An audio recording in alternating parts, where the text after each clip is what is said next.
મારું નામ ફારૂક છે. હું કેકેજી સિસ્ટમમાં સેલ્સ એન્ડ એપ્લિકેશન તરીકે જોબ કરું છું.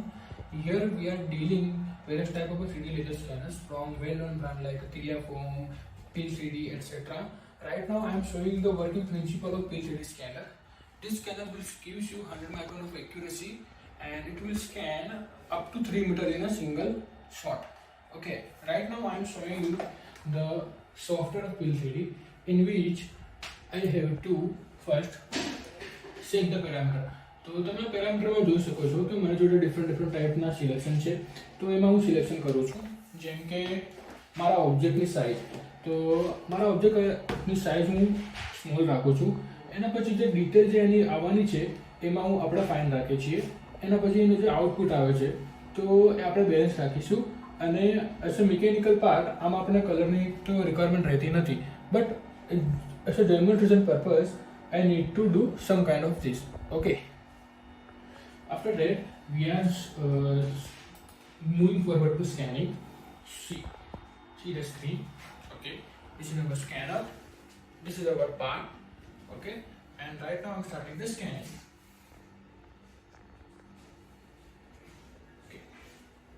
તમે ડિસ્પ્લે ઉપર પણ જોઈ શકો છો કે કઈ રીતના સ્કેનિંગ થઈ રહી છે. ઓકે. આ 3D લેઝર સ્કેનર તમને મિકેનિકલ પાર્ટ માટે પણ સુટેબલ છે અને એની સાથે સાથે આ હ્યુમન સ્કેનિંગ પણ કરી શકે છે.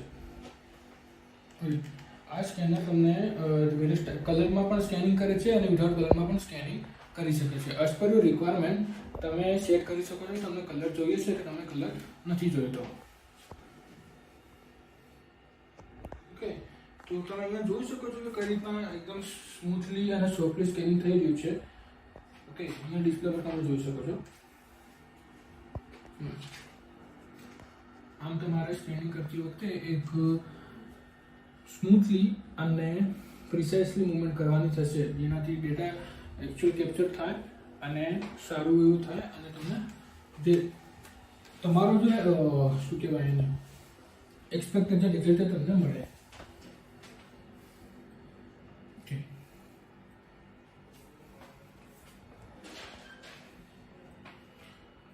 સો હાલ મારું આ ઉપરના ભાગનું સ્કેનિંગ પૂરું થઈ ગયું છે અને હું એમાં પછી આગળ વધવાનું એ કરી દઉં છું. તો તમે અહીંયા જોઈ શકો છો કે જુઓ, I am pressing the button next. Okay, after that I have to remove the background first. For that software will provide us one option, remove background. Okay, અને software automatically select the background itself in a red color. So you can see that the background was removed, but some noises are there. So we need to remove this with the help of software.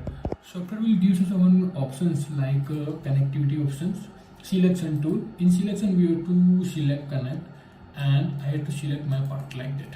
So this is my part, and I have to keep only that part. So there is one option, keep only. So continue. So my part is there. And some more noises are there, but no problem, it will be removed in a improved stage. You can see. Okay, after that I have to move forward on another step, align. આ laser scanner તમને reverse એન્જિનિયરિંગમાં એની સાથે સાથે તમને ઇન્સ્પેક્શનમાં પણ સૌથી useful થઈ શકે છે. આની બે જ મેઇન એપ્લિકેશન છે, રિવર્સ એન્જિનિયરિંગ અને ઇન્સ્પેક્શન પર્પસ. ઓકે, તો તમે અહીંયા જોઈ શકો છો કે આ અલાઇનમેન્ટ ઓપ્શન છે, જેમાં આના કોર્ડિનેટ કે XYZ જો મારે જોઈતા હો અને મને કોઈ વ્યૂ સેટ કરવો હોય, જેમ કે ટોપ વ્યૂ, ફ્રન્ટ વ્યૂ, તો હું અહીંયાથી સેટ કરી શકું છું, જેમ કે આ રીતના. Okay, as per your requirement you can set it. તો તમે એ જોઈ શકો છો કે મારા પાર્ટને ટેક્સચર એપ્લાય થઈ ગયા છે. ઠીક છે, હવે મેન લાસ્ટ એક ઓપ્શન આવે છે ફાઇલને એક્સપોર્ટ કરવાનો. ઠીક છે, હવે ફાઇલ મેસમાં ડાયરેક્ટ એક્સપોર્ટ થશે. એમાં ઘણા બધા ફોર્મેટ તમને અહીંયા અવેલેબલ જોવા મળશે, જેમ કે .stl છે, .ob છે, .ply, અને એની સાથે સાથે IGS ફાઇલ અને સ્ટેપ ફાઇલ પણ તમને મળી રહેશે.